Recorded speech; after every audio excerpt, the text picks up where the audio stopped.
Hari ini kita akan melanjutkan materi kita di dalam perkembangan atau doktrin Tritunggal, dan kita akan masuk ke dalam diskusi mengenai doktrin Tritunggal dan relasinya terhadap worldview. Apa itu worldview? Satu istilah yang mungkin diadaptasi dari bahasa Jerman yang mungkin sangat complicated begitu ya, sangat rumit. Tapi worldview bisa kita terjemahkan sebagai cara kita memandang dunia. Nah, kita semua selalu menggunakan cara pandang tertentu, ibarat seorang yang menggunakan kacamata, sebuah lensa, dan ini yang jadi satu hal yang penting ya di dalam perkembangan dari doktrin Tritunggal, karena doktrin Tritunggal itu kemudian menjadi satu landasan, fondasi bagi yang namanya worldview, cara pandang terhadap dunia. Sehingga pertemuan ketiga ini saya akan membahas mengenai doktrin Tritunggal dan worldview secara spesifik, dan saya akan masuk dengan sebuah pengantar, yaitu perbandingan konsep Allah di dalam Alkitab, ya Allah Alkitab atau Allah Tritunggal, Allah berdasarkan kitab suci, dan worldview, cara pandang yang didasarkan dari Allah-Allah atau ilah. Bahasa Indonesia kita sering menggunakan istilah ilah dari dunia. Nah saudara, di dalam dunia kita secara keseluruhan, Anda bisa melihat dalam sejarah, di dalam budaya, kita akan menemukan bahwa agama itu tidak hanya satu, dan sebetulnya sangat banyak sepanjang sejarah ini kita menemukan berbagai sistem kepercayaan, sistem agama, termasuk di dalam dunia kuno. Dan tidak ada yang namanya sistem yang vanilla flavored gitu ya. Vanilla flavored, rasa vanilla itu apa sih? Rasa original yang kayak umum begitu ya. Tidak ya, sebetulnya semua sistem agama itu dia membawa satu konsep berpikir yang spesifik, saudara. Baik itu nanti kita lihat sistem Allah di dalam Alkitab, atau Allah di dalam pagan culture, budaya-budaya pagan, budaya-budaya yang tidak mengenal Tuhan di luar Alkitab, ataupun di dalam worldview yang lain ya, budaya yang lainnya lagi. Nah saudara, semua Tuhan dan agama-agama di dunia dan semua realitas mendasar dari filsafat dunia, dia punya implikasi yang mendalam, saudara. Saya ambil contoh misalnya pantheon-pantheon ya. Saudara tahu istilah pantheon, saya sudah bahas sebelumnya gitu ya.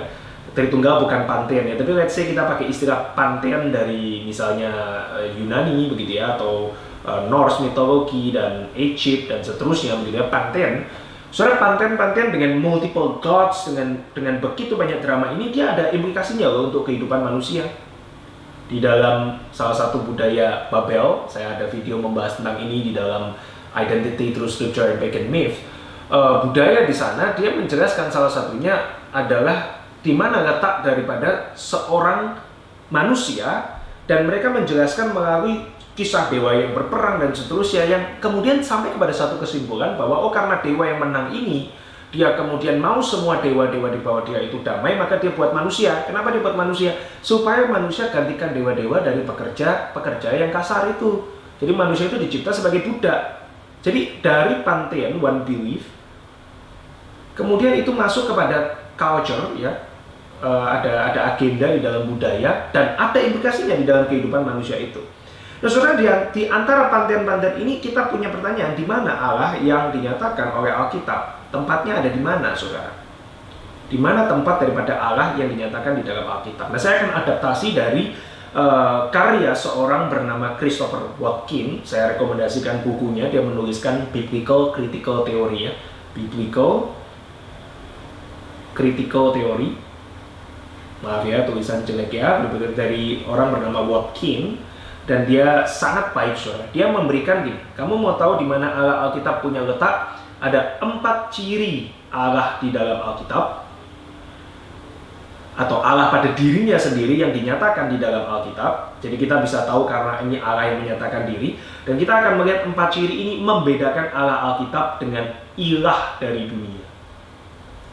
Jadi ini sangat bukan atau sangat tidak sama dengan ilah dari dunia. Kita akan melihat 4 ciri ini ya. Kita tahu dari pernyataan Tuhan di dalam Alkitab. Saudara, waktu kita misalnya sebelum kita melihat 4 ciri ini ya, sebelum kita melihat 4 ciri ini, kita itu sebetulnya tahu banyak nggak sih tentang siapa Allah dari Alkitab? Ini Allah di dalam dirinya sendiri ya. Kalau Allah berrelasi sama Abraham, Ishak, Yakub, Musa, kemudian sampai di dalam bangsa Israel, itu kan saudara pasti aware dengan itu ya. Tapi Allah tentang dirinya sendiri, diri Allah di dalam Alkitab, kita ini tahu banyak atau tidak? Jawabannya sebetulnya kita tahu cukup banyak, saudara, tentang Allah pada dirinya sendiri. Misalnya, saudara, saya sebutkan beberapa ya. Kita tahu bahwa Yesus dan Bapaknya berbagi keberadaan yang mulia sejak awal. Ini Yohanes 17 ayat 5. Kita tahu bahwa Bapa mengasihi anak dari kekal, Yohanes 17 ayat 24. Kita tahu bahwa Allah memiliki hubungan yang sangat dekat dengan yang namanya hikmat dari Allah. Konsep saya bahas ini di video sebelumnya ya. Hikmat atau kemudian di perjanjian baru jadi logos. Ini sangat dekat dari Amsal misalnya. Amsal 8 ayat 22 sampai 31. Kita bisa tahu juga bahwa Yesus atau firman Allah sudah ada sejak kekekalan. Logos ini dari Yohanes 1 ayat 1 sampai 2 misalnya. Kita tahu bahwa Yesus Kristus akan mati di kayu salib adalah rencana kekal Allah dari 1 Petrus pasal 1 ayat 19 sampai 20. Kita tahu bahwa Allah menetapkan pemberitaan Injil yang akhirnya diberitakan sampai akhir zaman, 1 Korintus 2 ayat 6 sampai 7, di mana ini adalah pesan yang Tuhan mau. Kita tahu bahwa Allah menjanjikan kehidupan kekal kepada umatnya, ini dari Titus 1 ayat 1 sampai 3. Kita tahu bahwa Allah memilih mereka dari sebelum dunia dijadikan di dalam Kristus, Efesus 1 ayat 3 sampai 4. Dan kita tahu banyak hal yang lain. Ini beberapa contoh yang saya punya catatan, saudara, saya juga tidak hafal. Tapi banyak di mana Allah, sekali lagi ya, Allah pada dirinya sendiri, kita tahu karena dia menyatakannya kepada kita. Jadi ini Christopher Watkins mengembangkan dari sini gitu ya. Sebelum kita bicara worldview, implikasinya dan lain sebagainya, 4 ciri. Nah, apa 4 ciri itu? Yang pertama, saudara, fondasi daripada seluruh dunia. Kalau kita tarik sebelumnya, saudara tahu domino effect ya. Domino bergulir dari satu domino ke domino lain gitu ya. Ini anggaplah ini domino saudara ya. Kalau domino satu ini kan dia jatuh gitu ya, samping, kemudian ini jatuh. Yang paling pertama ini kan Allah ya, yang menggerakkan semuanya ini kan Allah. Oke, tapi when you reduce everything back to the beginning, what you will find adalah ini saudara. Allah, dasar dari realitas segala sesuatu, cara berpikir semuanya. Pertama kita mau tahu itu dasarnya adalah Allah adalah Allah yang personal atau berpribadi. Apa asal mula dari segala sesuatu? Yang pertama adalah Allah itu personal. Nah, saudara, ada banyak kandidat di dalam sejarah filsafat yang dianggap sebagai realitas paling dasar dan orisinal. Kalau kita menelusuri semua rantai kausalitas kembali ke asalnya, kita sering kali ingin menemukan ada satu sumber yang sama. Misalnya, saudara, filsafat ya.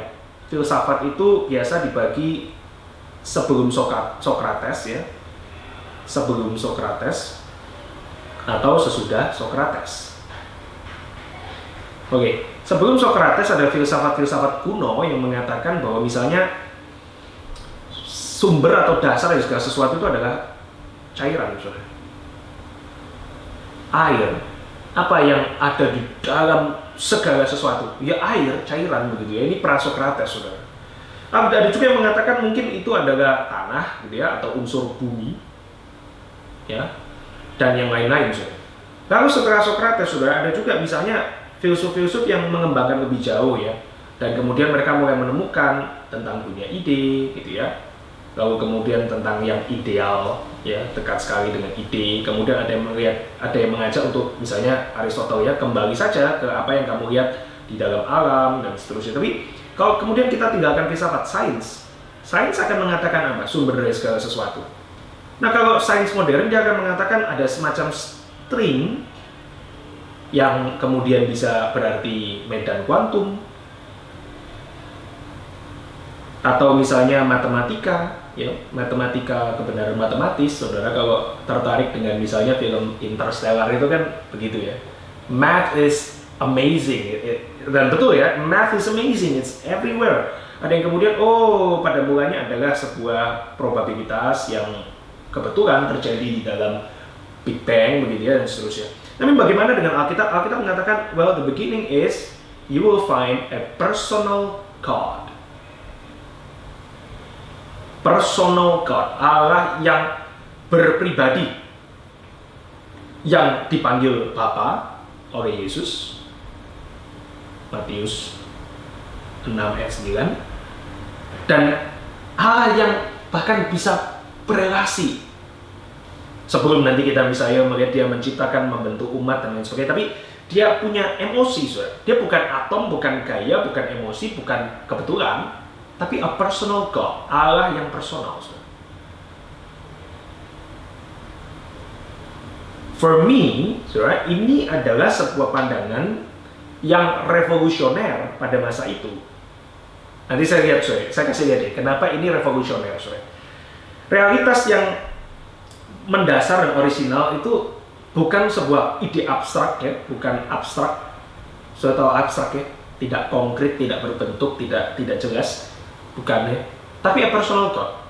Bukan juga misalnya dia itu sebuah probability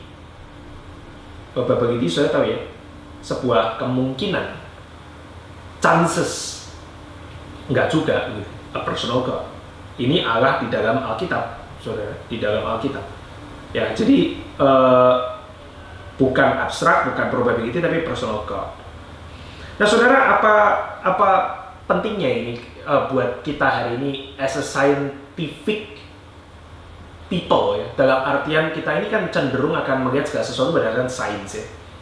Well, salah satunya saudara adalah dia mengangkat yang namanya martabat atau dignitas dari pribadi, saudara. Kita ini kan pribadi ya, dia mengangkat martabat pribadi, mengangkat martabat Anda, mengangkat realitas kita gitu ya, menjadi sesuatu yang bukan sekedar kebetulan juga gitu. Kita ini kan pribadi ya saudara, kita berpikir, berelasi, bertindak, bergerak, kita punya perasaan. Well, itu ada dasarnya. Dasarnya adalah you reduce everything back to the beginning, you will find a personal God too.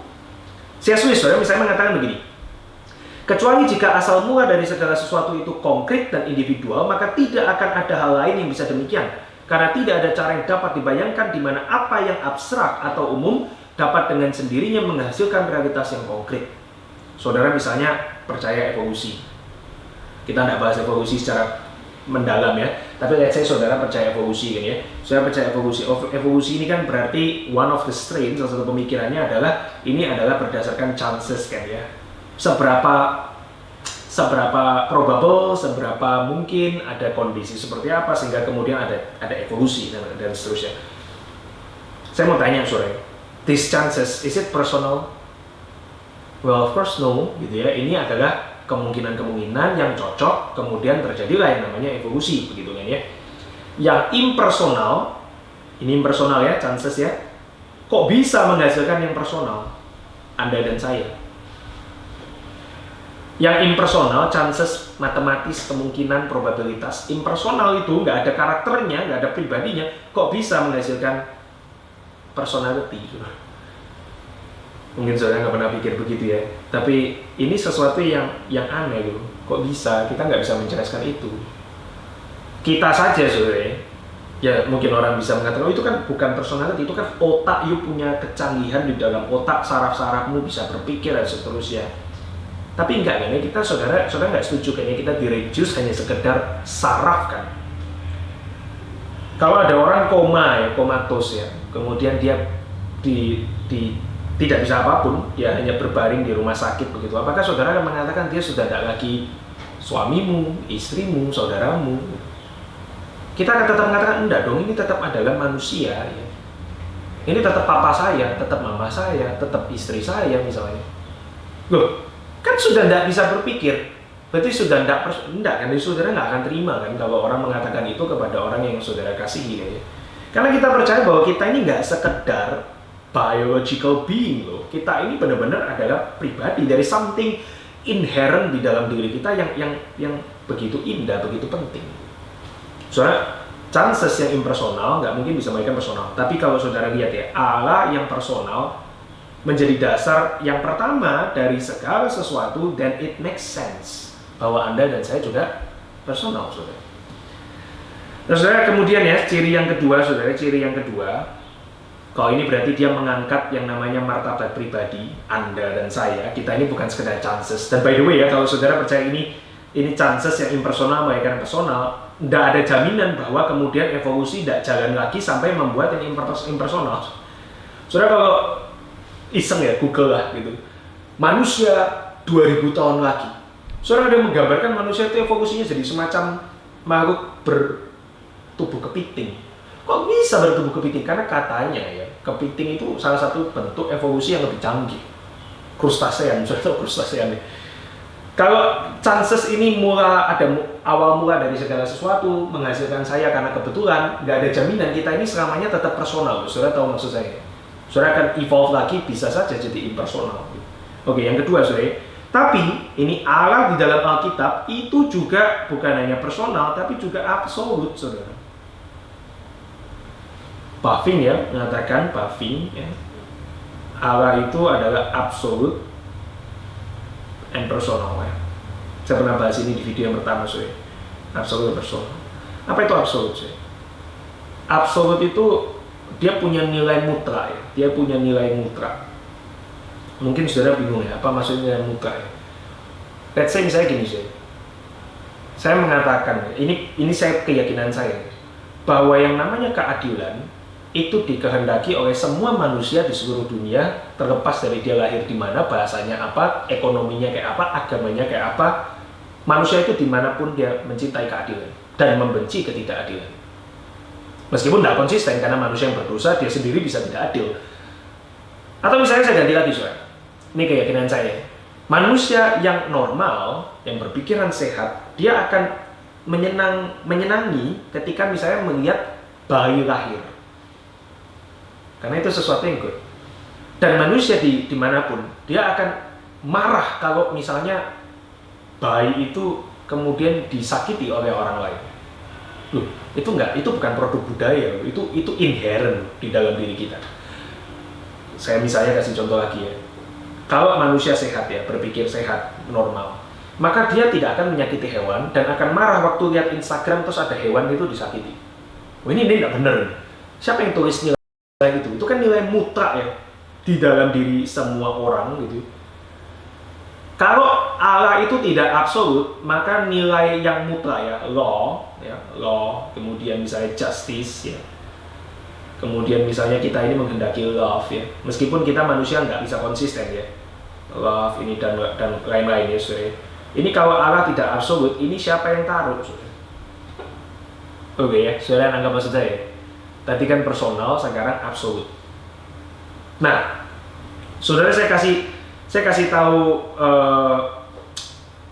bahasa yang mungkin saudara lebih ini ya, mutlak ya, absolut itu. Kalau bahasa yang kita sering pakai kan misalnya bahasa teologinya itu aseity ya. Atau bahasa Inggris self-sufficient. Allah itu tidak bergantung, dia berdiri sendiri, dia cukup pada dirinya sendiri. Saudara, ini kan mutlak ya atau absolut. Tadi saya bilang personal, sekarang absolut. Saudara, kenapa ini menarik? Karena dewa-dewi di dalam pagan myth, mereka tidak bisa dua-dua. Think about it ya. Kalau saudara bilang Zeus itu personal, oh iya. Karena Zeus itu senengannya aja turun ke bumi, kawin sama manusia, anaknya di mana-mana perang terus gitu ya. Oke, Odin itu personal ya. Papanya Thor itu ya, mitologi. Oke, Marduk, dewa Babel itu personal. Ra, dewa Mesir itu personal. Mereka ini kan punya satu hal yang sama, so. Mereka punya namanya drama kan, mereka personal kan. Tapi mereka ini nggak absolut, so. Mereka ini nggak absolut. Kalau absolut itu apa, so? Misalnya, ya tadi misalnya Big Bang gitu. Big Bang ini kan bukan personal, chances matematika, math. Ini kan absolut tapi nggak personal. Saudara, kalau you cuman punya ini, personalitas tuh dipertanyakan. Kalau you cuman punya ini, nilai-nilai absolut itu dipertanyakan. Allah Alkitab itu personal dan absolut. Ini Allah Alkitab itu tadi personal, sekarang absolut. Buktinya dia punya kepribadian, tapi dia tetap self-sufficient. Ini yang kita sebut sebagai Allah Tritunggal. Well, this is revolutionary. Ya, ini sangat-sangat penting.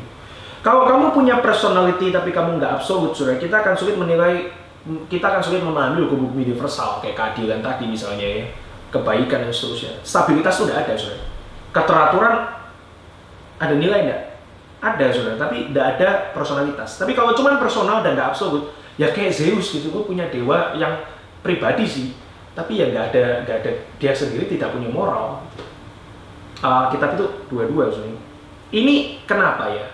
Allah Tritunggal itu sistem yang unlike any others. Satu teolog nama James A. Clinton mengatakan, kalau kamu lihat dunia ini, everything is like the Trinity. Segala sesuatu seperti Allah Tritunggal. Tapi the Trinity is unlike anything. Allah Tritunggal itu nggak seperti apapun.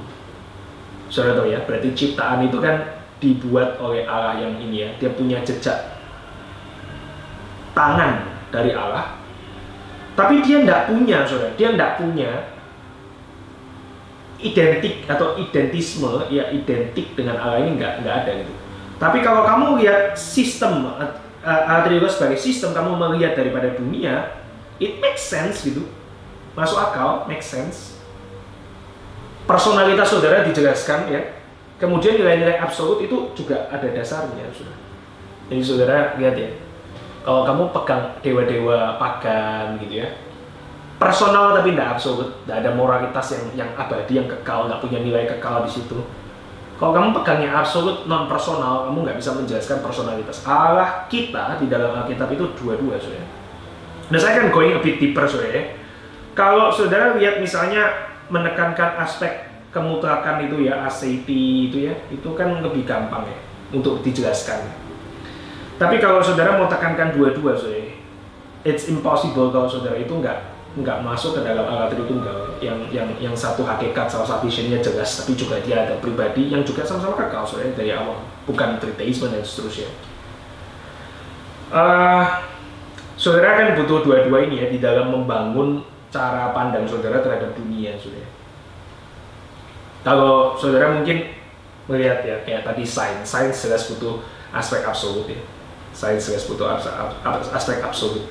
Tapi kalau saudara lihat misalnya art ya, dia butuh aspek personality ini, misalnya art ya, social science ya, science. Saudara tuh butuh dua-dua untuk sama-sama cover ini semua gitu. Kalau enggak, kita punya science, kita punya social science, human science, itu semua runtuh, saudara. Saudara bisa lihat premis seperti ini tuh sebetulnya satu hal yang penting, saudara. Satu hal yang penting untuk kemudian kita itu membangun konsep kita berpikir tentang dunia, saudara. Kita butuh dua-dua, dan Allah Tritunggal, Allah Alkitab itu offer itu bersama kepada kita semua, saudara. Nah, saudara, saya lanjut ya, yang ketiga, saudara. Tadi kan personal kemudian absolut, tapi yang ketiga Allah itu juga relasional, saudara. Jadi satu hal yang penting, saudara, masyarakat itu selalu dipenuhi dengan problem antara yang satu dan yang banyak, saudara. One and many ya, one and many. Ini problem yang terus muncul, saudara. Misalnya pemimpin negara menindas rakyat. Oke. Di sisi yang lain, rakyat yang demonstrasi berlebihan, mereka melawan yang tunggal, gitu ya, yang sedikit dan yang banyak, yang satu dan banyak. Problem dari masyarakat kita tuh selalu kembali ke problem ini, saudara. Oke. Tapi Allah Tritunggal, saudara, dia menyatakan yang satu hakikat dan yang many pribadi itu mereka di dalam relasi yang baik, saudara. Di dalam relasi yang baik. Satu dan banyak diselesaikan dengan Allah Tritunggal, saudara. Allah yang dinyatakan oleh Alkitab, saudara. Ini kan satu hal yang menarik, saudara. Salah satu konsekuensi luas ya, bahwa kita mendapatkan model yang menjawab masalah satu dan banyak di dalam teori tentang Allah, saudara, atau pengenalan kita dengan Allah. Personal itu something, absolute itu something. Personal dan absolute di dalam relasi, wah, itu cuma Allah Tritunggal yang memberikan jawaban yang paling logis menjelaskan dunia kita dan bagaimana menjawab masalah daripada dunia kita. One and many, satu hakikat, tiga pribadi. Realitas tertinggi itu membutuhkan Allah Tritunggal in order supaya itu masuk akal, make sense. dan supaya mendapatkan purpose ya, atau arah. Purpose atau arah. Soalnya ini sesuatu yang revolusioner, yang kita mesti pikirkan. Bagaimana menjawab masalah ini ya, yang keempat ya, dari one and many. Relasionalnya kayak apa? Relasionalnya didefinisikan dengan kasih, sudah, love. Mereka itu tidak terpisahkan dari semula, dan mereka berrelasi dengan saling memberi ruang, dengan mengasihi. Allah adalah kasih ya, Yohanes tekankan berulang kali, dan that's it. Gregory Nyssa, salah satu bapak Kapadokia yang kita bahas di pertemuan sebelumnya, itu mengatakan, kalau kita menghancurkan masing-masing daripada 4 ciri ini atau personal, absolut, dan berrelasi dengan kasih, kita akan masuk pasti ke dalam pengajaran bidat. Ya. Namun menerima segala sesuatu yang berguna dari semua ini ya, kita akan melihat kekayaan kelimpahan dari Allah Tritunggal. Oke, kita lihat implikasi personal, absolut, relasional, dan kasih gitu ya, love atau kita bisa pakai Indonesia aja kayak PARK gitu ya, personal, absolut, relasional, dan didefinisikan dengan kasih. Kita lihat ya, misalnya di dalam masyarakat. Masalahnya apa sih misalnya? Misalnya kita punya masalah rasisme. Terus kita punya masalah tension ekonomi gitu ya. Ada orang marginal, masalah sosial kan ya, ini ya, masalah sosial. Kemudian misalnya kita punya masalah terhadap korupsi gitu ya. Kenapa sudah ini terjadi sudah? Karena yang satu dengan yang banyak gitu ya, mereka ini nggak saling menerima, nggak ada relasi. Atau yang banyak ya terhadap yang satu, mayoritas terhadap minoritas menindas ya. Bagaimana Allah Tritunggal jawab ini? Yang satu dan yang banyak, mereka di dalam relasi atau mereka di dalam satu kesatuan yang relasinya itu adalah kasih. Karena mereka ini tetap the one and yet they are also the man. Bapa memberi ruang terhadap anak ya, Bapa terhadap anak, anak dan Bapa juga tentu ya, anak Roh Kudus Bapa. Ini kan mereka relasinya kayak apa sih? Mereka nggak saling mendominasi. Oke, sekarang balik ke sini, rasisme, ekonomi, masalah ini gimana?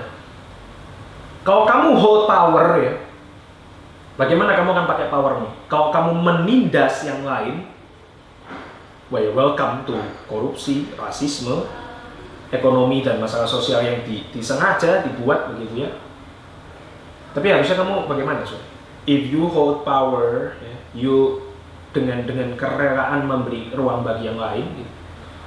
Kamu dengan satu ketulusan menerima yang lain yang beda dengan kamu mengasihi ya, seperti Bapa, Anak, dan Roh Kudus ya. Anak itu taat pada Bapa bukan karena kepeksa, karena dipaksa, diatur, tapi karena kasih, karena dia kasih kepada Bapaknya, dia merelakan dirinya untuk diutus ke dalam dunia misalnya.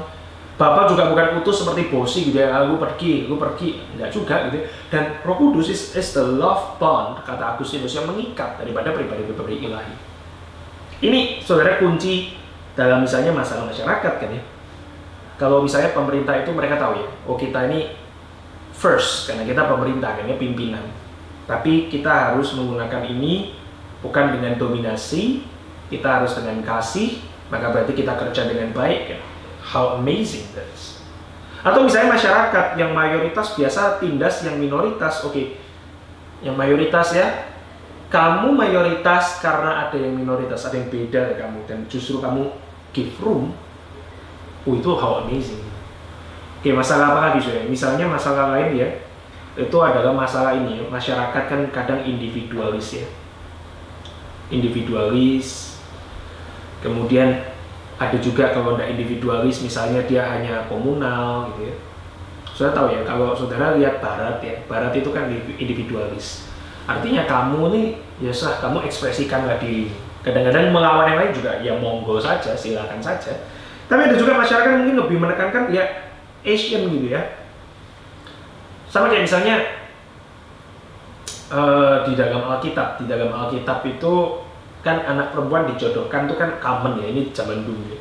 Sebenarnya nggak ada dari mereka itu yang berpikir misalnya Abigail dinikahkan sama Nabal gitu ya. Saya percaya mereka kawin dijodohkan gitu ya. Terus Abigail bilang, no mama. Gak ada ini di dalam Alkitab. Kenapa? Karena komunal ini penting.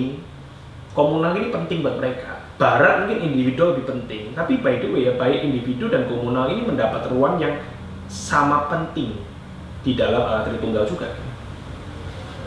Kesatuan dan keberagaman, unity and diversity, penting saudara. Nah, seorang teolog namanya John Syzioulas ya, ini adalah mantan metropolitan dari Pergamon, dia seorang teolog Ortodoks Timur, dia mengatakan begini saudara, a being is divine by communion. Saudara pribadi, saudara cuman didefinisikan melalui komunion. Saya coba pakai kalimat lain. Saya cuman saya karena ada yang lain. Saya cuman saya karena ada yang lain. Ini satu hal yang penting. Saya cuman saya karena ada yang lain. Kalau ada yang lain, saya ini berhenti jadi saya. Gak ada yang membedakan. Gak ada yang membedakan saya dengan yang lain. Justru ada yang lain, the other, yang sangwian, saya menjadi saya. Nah, apa beda being dan individu? Well, bagi Syzioulas, individu ini sesuatu yang sangat kurang. Tapi di dalam komunion baru kita ini benar-benar menjadi being, menjadi pribadi, bukan sekedar individu. Saya bisa lihat ya bahwa ini semua framework berpikir seperti ini itu mendapatkan dasar di dalam Allah Tritunggal. Saudara bisa tarik ini ke banyak hal, saudara. Kadang-kadang karena keterbatasan kita nggak bisa mengkaitkan Allah Tritunggal dengan hal-hal di dalam dunia, karena kita terbatas. Tapi kalau kita misalnya tidak terbatas, saudara, kita itu akan melihat jelas ya. Memang ada dalam hal tertentu degree atau ke jejak kaki Trinitas itu lebih mudah dilihat, saudara, kayak gereja, pemerintah, keluarga. Tapi ada kalanya mungkin dia tipis, tapi ada, saudara. Kalau kita tidak terbatas, kita bisa melihat segala sesuatu. Tapi karena keterbatasan kita nggak bisa lihat segala sesuatu. But you get the idea ya. In order to have an adequate view, untuk memiliki satu pandangan yang cukup terhadap realita, kita membutuhkan Allah Tritunggal. Otherwise tadi personal atau absolut, relasional, kasih, soal. Kalau kita buang salah satu, kita mau ganti dengan yang lain, kita akan punya cara pandang terhadap dunia yang timpang.